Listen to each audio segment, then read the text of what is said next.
49 jours. C'est le temps que votre âme reste en transition après la mort, selon un texte qui guide des millions de personnes à travers le processus de deuil depuis plus de 1200 ans. Mais voici ce qu'on ne vous dit jamais. Tout ce qui vous arrive pendant ces 49 jours est déterminé dans l'instant même après votre dernier souffle. Dans ces secondes initiales, vous avez une opportunité que la plupart des âmes manquent complètement. Une opportunité que le livre tibétain des morts appelle la plus grande chance de libération que vous aurez jamais. Elisabeth Kübler-Ross a passé des décennies à étudier ce qui se passe au moment de la mort. Elle a interviewé des milliers de patients qui avaient franchi le seuil et étaient revenus. Et ce qu'elle a découvert s'aligne de manière remarquable avec des enseignements qui ont été écrits au Tibet il y a plus d'un millénaire. Des enseignements qui décrivent avec une précision extraordinaire exactement ce que votre conscience vit lorsque votre corps meurt. Au cours des prochaines minutes, vous découvrirez ce que les textes anciens révèlent sur les premières secondes après la mort. Vous comprendrez pourquoi la lumière claire apparaît à tout le monde, et pourtant, presque personne ne la reconnaît. Et vous apprendrez ce que vous pouvez faire dès maintenant pour vous préparer à ce moment qui nous attend tous. Mais d'abord, je dois expliquer quelque chose qui change tout à votre façon de comprendre la mort. Le livre tibétain des morts ne parle pas réellement de la mort. Son nom original, Bardo Thodol, signifie libération par l'écoute dans l'état intermédiaire.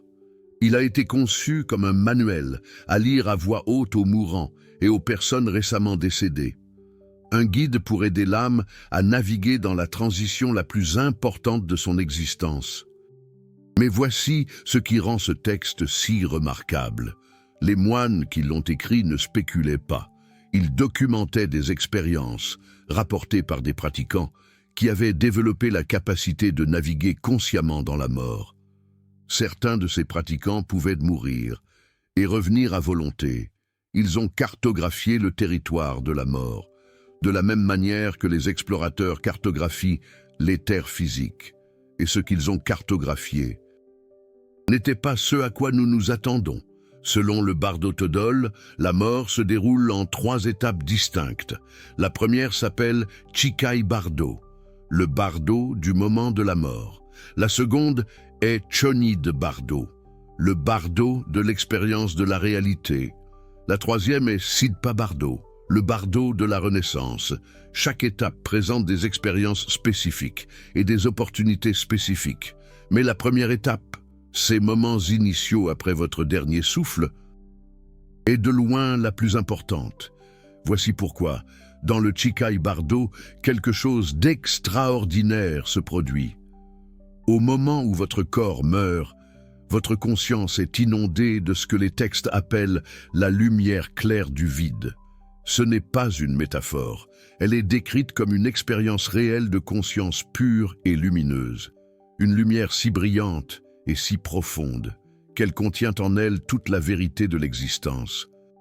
Cette lumière claire ne vient pas de l'extérieur, c'est la nature fondamentale de votre propre conscience, dévoilée pour la première fois. Tout au long de votre vie, cette lumière a été cachée par les filtres de votre esprit, par vos pensées, vos émotions, vos souvenirs et vos identités. Au moment de la mort, ces filtres tombent et pendant un bref instant, vous vous expérimentez tel que vous êtes vraiment. Maintenant, voici la partie cruciale. Si vous reconnaissez cette lumière, si vous comprenez que c'est votre propre véritable nature, vous êtes immédiatement libéré. Vous n'avez pas besoin de passer par le reste du processus du bardo, vous n'avez pas besoin d'errer pendant 49 jours. Vous n'avez pas besoin de renaître, vous fusionnez avec la lumière claire et atteignez ce que les textes appellent l'illumination complète. Mais presque personne ne la reconnaît. Elisabeth Kübler-Ross a documenté ce phénomène dans ses propres recherches. Les patients qui ont vécu des expériences de mort imminente décrivent souvent la rencontre avec une lumière d'une brillance indescriptible. Beaucoup disent qu'ils sentent que la lumière est en quelque sorte consciente, qu'elle les connaît complètement, qu'elle est remplie d'amour inconditionnel. Certains disent qu'ils ont l'impression de fusionner avec elle. Mais alors, quelque chose s'est produit. La peur est apparue, la confusion est apparue. D'anciens schémas de pensée se sont réaffirmés et l'âme s'est retirée de la lumière, incapable de s'y abandonner pleinement. Les textes tibétains ont prédit exactement cette réaction. Ils expliquent que la plupart des gens sont tellement habitués à leur conscience ordinaire que lorsque la lumière claire apparaît, ils ne peuvent pas maintenir la reconnaissance. La lumière semble trop vaste, trop impersonnelle, trop différente de tout ce qu'ils ont vécu. Leurs esprits se contractent de peur et le moment d'opportunité passe. Ce qui se passe ensuite est tout aussi important à comprendre. Si vous ne reconnaissez pas la lumière claire dans ces premiers instants, votre conscience commence à se contracter. La lumière ne disparaît pas, mais elle devient de plus en plus obscurcie par l'apparition de phénomènes mentaux. Les pensées commencent à se former. Les émotions commencent à s'agiter. Les habitudes d'une vie se réaffirment. Selon le Bardo Todol, vous entrez alors dans une deuxième phase du Chikai Bardo, où vous rencontrez ce qu'il appelle la lumière claire secondaire. Celle-ci est moins brillante que la lumière claire primaire, mais elle offre encore une opportunité de libération. Elle apparaît généralement lorsque la conscience reconnaît que le corps est mort. Il y a un moment, disent les textes, où vous vous retournez et voyez votre propre cadavre. Vous voyez les gens rassemblés autour de lui, vous les entendez pleurer, et dans ce moment de reconnaissance, un autre éclair de la lumière claire peut apparaître. Si vous pouvez saisir cette deuxième opportunité, vous pouvez encore atteindre la libération. Mais la plupart des âmes sont trop choquées par ce qu'elles voient. Elles n'arrivent pas à croire qu'elles sont réellement mortes. Elles essaient de communiquer avec les vivants. Elles essaient de retourner dans leur corps. Elles se laissent tellement emporter par le drame de leur mort qu'elles manquent aussi cette deuxième chance. C'est pourquoi le livre tibétain des morts était lu à voix haute aux mourants et aux morts. Les mots étaient destinés à rappeler à la conscience, encore et encore, de reconnaître la lumière. N'ayez pas peur. Ne vous accrochez pas à votre corps. Ne vous attachez pas aux êtres que vous laissez derrière vous. Reconnaissez que la lumière est votre propre véritable nature. Fusionnez avec elle et soyez libre. Maintenant, vous vous demandez peut-être comment cet ancien texte bouddhiste pourrait savoir ce qui se passe après la mort. Et c'est là que la recherche devient vraiment fascinante. Au Tibet, il existe un phénomène documenté appelé Daslog, qui se traduit approximativement par « revenu de la mort ». Tout au long de l'histoire tibétaine, il y a eu des individus qui sont apparemment morts, sont restés morts pendant des heures, voire des jours, puis sont revenus à la vie pour raconter des récits détaillés de ce qu'ils ont vécu. Ces récits de Daslog ont été soigneusement enregistrés, et remarquablement, ils s'alignent presque parfaitement avec ce que décrit le Bardo Todol. La lumière, la reconnaissance de la mort, la rencontre avec des parents décédés, la rencontre avec des divinités paisibles et courroucées, le voyage vers la Renaissance, tout cela a été rapporté par des personnes qui l'ont apparemment vécu directement. Des chercheurs modernes ont noté les similitudes frappantes entre ces anciens récits de Daslog et les expériences de mort imminente contemporaines. Le docteur Camille Lemaire, l'un des pionniers de la recherche sur les EMI, a consacré un temps considérable à l'étude de cette connexion. Il a constaté que si les détails culturels différaient, les expériences fondamentales étaient remarquablement constantes. La lumière apparaît. Un bilan de vie se produit souvent.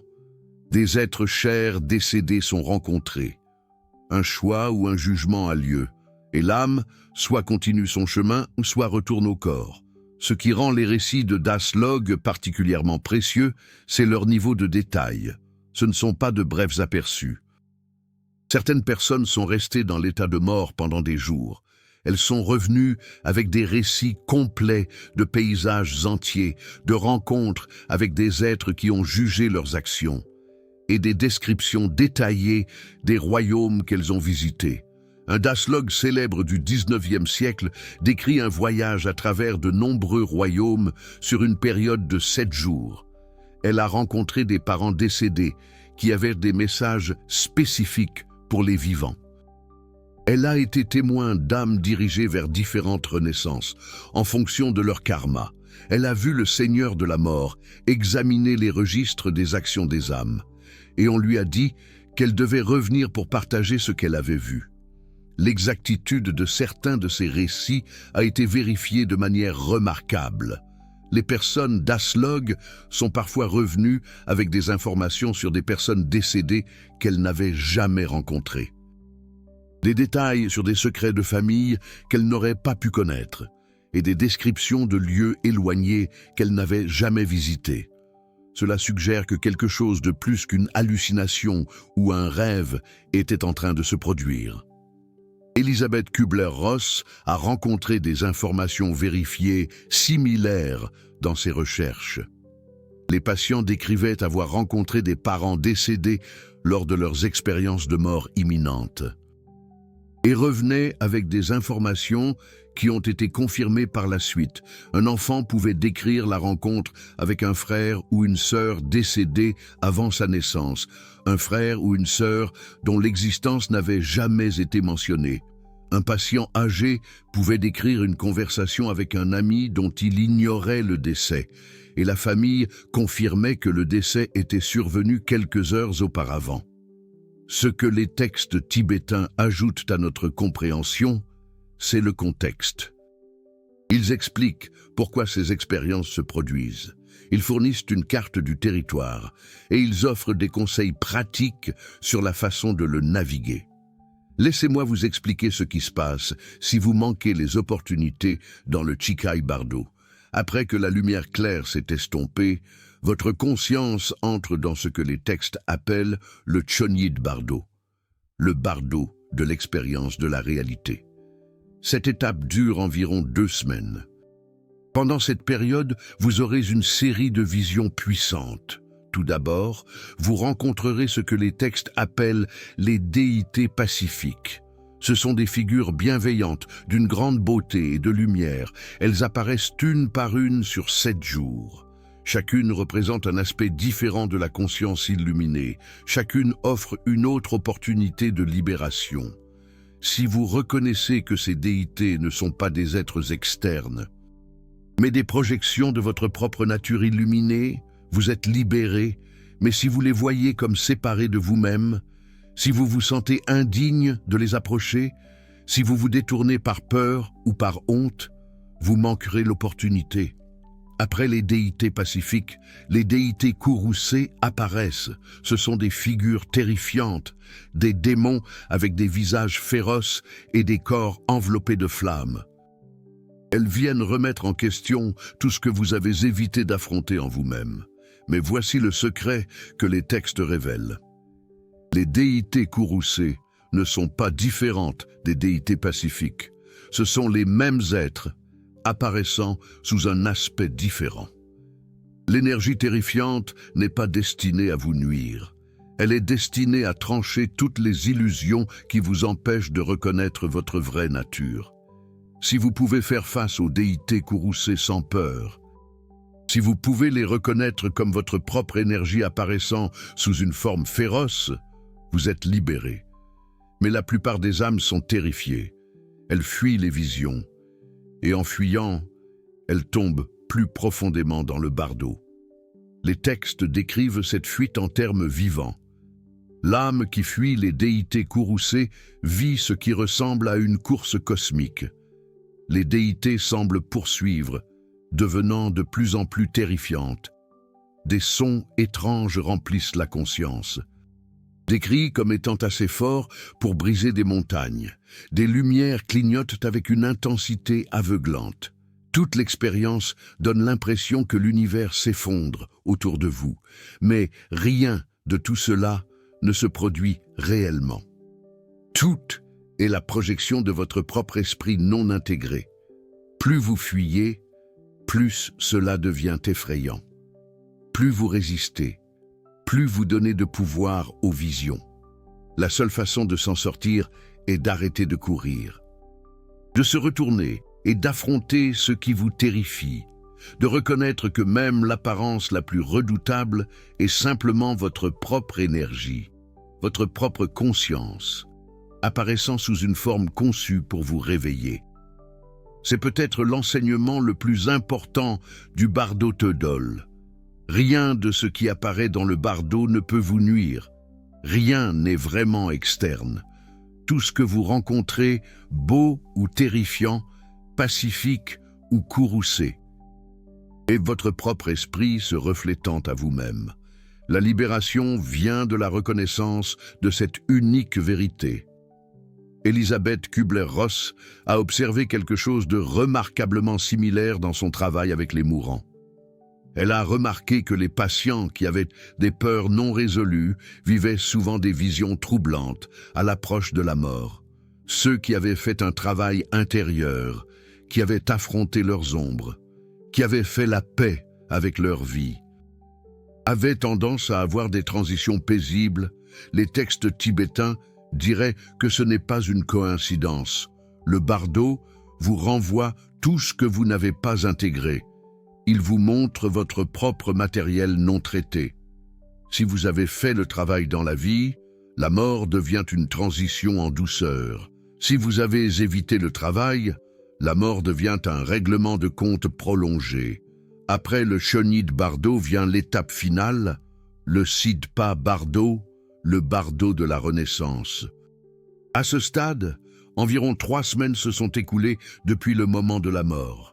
L'âme qui n'a pas atteint la libération doit maintenant faire face à un défi différent. Dans le Sidpa Bardo, vous commencez à être attiré par la Renaissance. Vous verrez des visions de couple dans une union intime.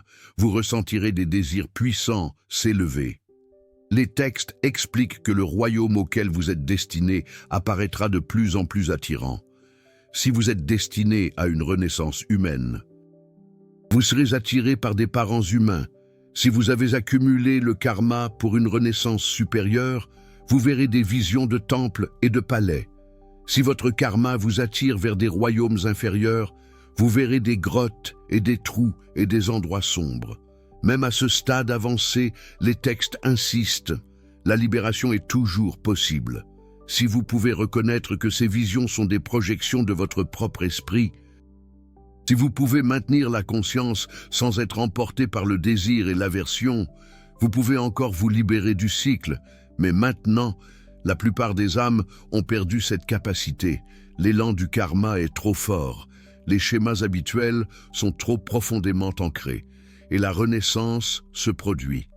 Tout le processus, depuis le premier instant de la mort jusqu'au moment de la conception dans un nouveau corps, prend approximativement 49 jours.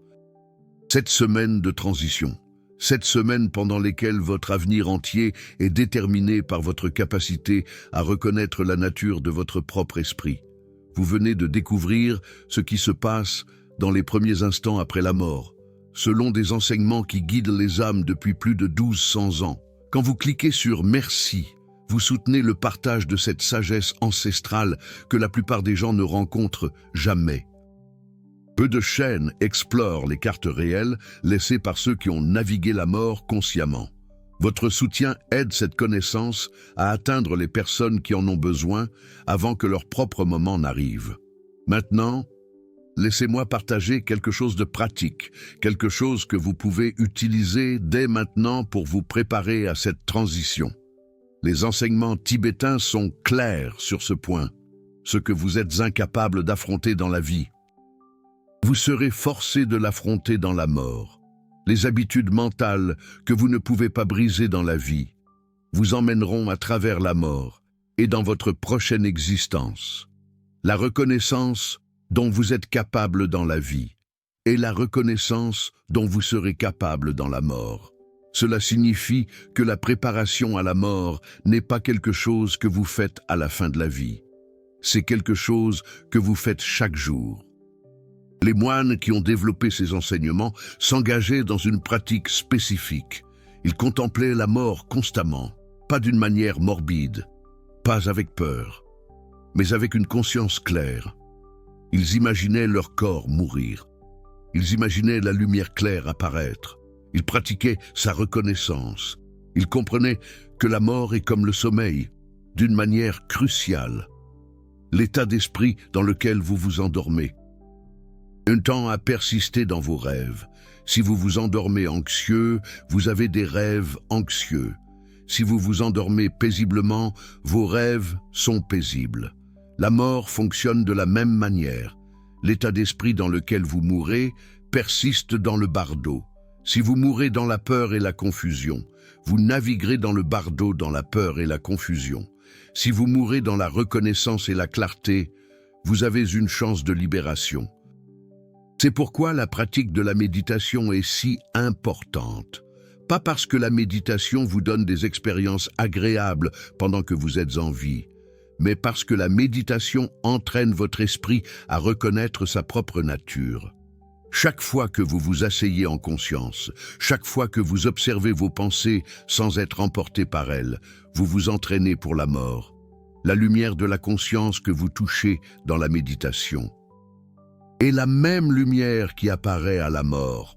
La reconnaissance spacieuse que vous cultivez sur le coussin est la même reconnaissance nécessaire pour fusionner avec la lumière claire. Votre pratique maintenant est votre préparation pour alors. La tradition tibétaine a développé des pratiques spécifiques pour cette préparation. L'une s'appelle Phowa, la pratique de la mort consciente. Dans le Phowa, le pratiquant apprend à éjecter délibérément la conscience du corps par le sommet de la tête. Les pratiquants avancés peuvent le faire à volonté. Certains peuvent même aider les autres au moment de la mort. Une autre pratique consiste à visualiser le processus de la mort en détail. Le pratiquant imagine chaque élément du corps se dissoudre. La terre se dissout dans l'eau, et il sent le corps devenir lourd et immobile. L'eau se dissout dans le feu. Et il sent les fluides se dessécher, la bouche devenir sèche. Le feu se dissout dans l'air, et il sent la chaleur quitter le corps, les extrémités devenir froides. L'air se dissout dans la conscience, et il sent la respiration s'arrêter, devenir de plus en plus subtile. En répétant ce processus à plusieurs reprises en méditation, le pratiquant se familiarise avec ce qui se passera à la mort. Lorsque le moment réel arrive, il y a reconnaissance plutôt que choc. Les éléments dissolvants ne sont pas effrayants, car ils ont été vécus plusieurs fois auparavant dans la pratique. Elisabeth Kübler-Ross préconisait une approche similaire à sa manière. Elle encourageait les gens à contempler la mort régulièrement, à rendre visite aux patients mourants, à être présents lors des décès lorsque cela était possible. Elle croyait que l'évitement de la mort par notre culture laissait les gens complètement non préparés à la réalité de celle-ci. Ceux qui avaient affronté la mort auparavant, qui l'avaient vécue, qui l'avaient contemplée honnêtement, géraient beaucoup mieux leur propre mort. Mais il y a un autre aspect à cette préparation qui est tout aussi important. Le bardeau vous renvoie ce qui reste non résolu. Si vous avez des affaires en suspens avec des gens, cela apparaîtra. Si vous avez refoulé du chagrin, il fera surface. Si vous avez nié des parties de vous-même, elles se manifesteront sous la forme des déités courroucées. Cela signifie que le travail intérieur que vous faites maintenant, la thérapie, l'intégration de l'ombre, l'examen honnête de votre vie, tout cela vous prépare directement à la mort. Chaque relation que vous guérissez est une chose de moins pour vous distraire dans le bardeau. Chaque vérité que vous affrontez est un démon de moins à fuir. Chaque attachement que vous relâchez est une chaîne de moins qui vous retient loin de la lumière. Elisabeth Kübler-Ross comprenait cela profondément. Ces 5 étapes célèbres du deuil, le déni, la colère, le marchandage, la dépression, l'acceptation, ne concernaient pas seulement la façon dont les gens gèrent la perte, elles concernaient la façon dont les gens gèrent la vérité.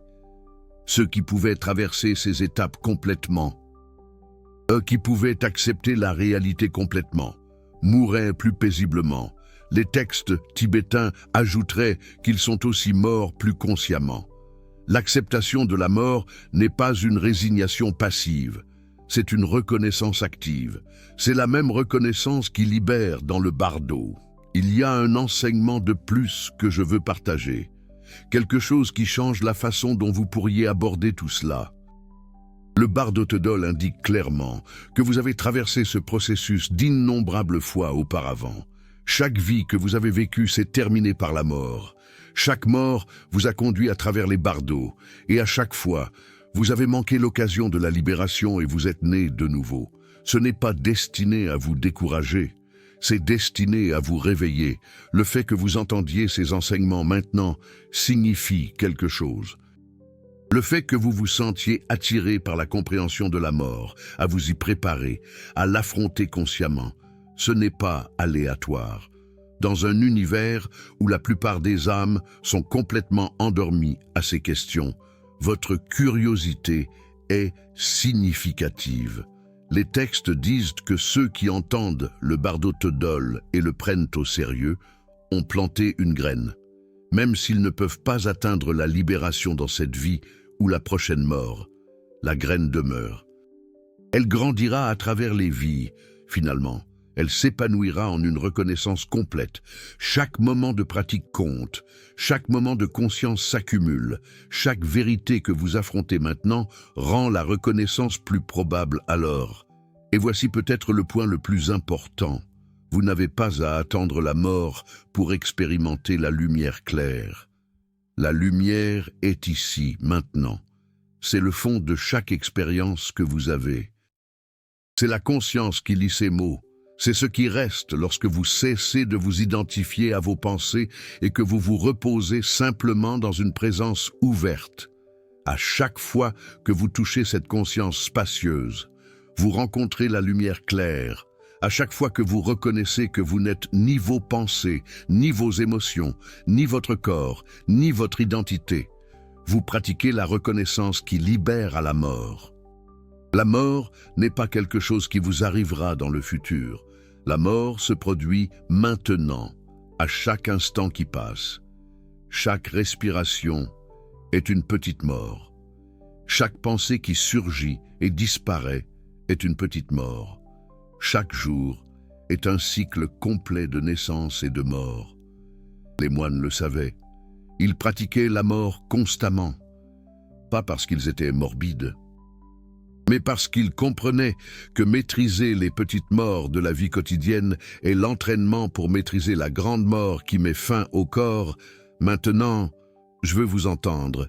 Avez-vous déjà eu une expérience qui vous a donné un aperçu de ce qui se trouve au-delà de la conscience ordinaire? Une expérience de mort imminente? Une méditation profonde? Un moment d'éveil spontané?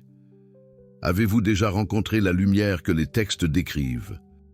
Partagez votre expérience dans les commentaires, parce que chaque histoire partagée aide les autres à comprendre que ces anciens enseignements pointent vers quelque chose de réel, quelque chose qui nous attend tous, quelque chose pour lequel nous pouvons nous préparer, en commençant dès maintenant.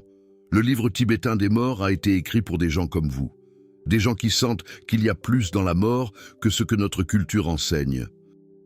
Des gens qui veulent affronter la grande transition consciemment plutôt que d'être emportés par la peur et la confusion. L'instant après votre dernier souffle, vous rencontrerez la lumière claire. Elle sera plus vaste et brillante que tout ce que vous avez jamais expérimenté.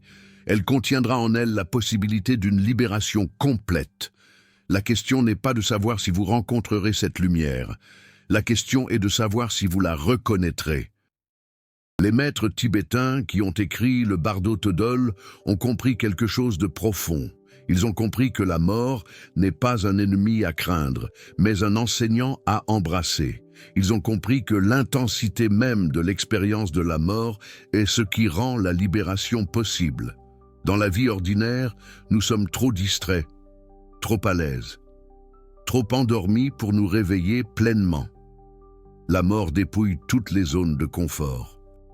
Elle exige notre attention complète, et dans cette exigence réside son don. Si vous abordez la mort avec peur, elle semblera être la fin de tout ce que vous aimez. Si vous l'abordez avec reconnaissance, elle se révèle comme la porte d'entrée vers tout ce que vous avez toujours cherché. La lumière claire qui apparaît à la mort n'est pas quelque chose de nouveau. C'est ce que vous avez toujours été. Enfin, révélé sans aucun filtre. Elisabeth Kubler-Ross l'a souvent souligné. Tout ce que vous faites à partir de cet instant est votre préparation.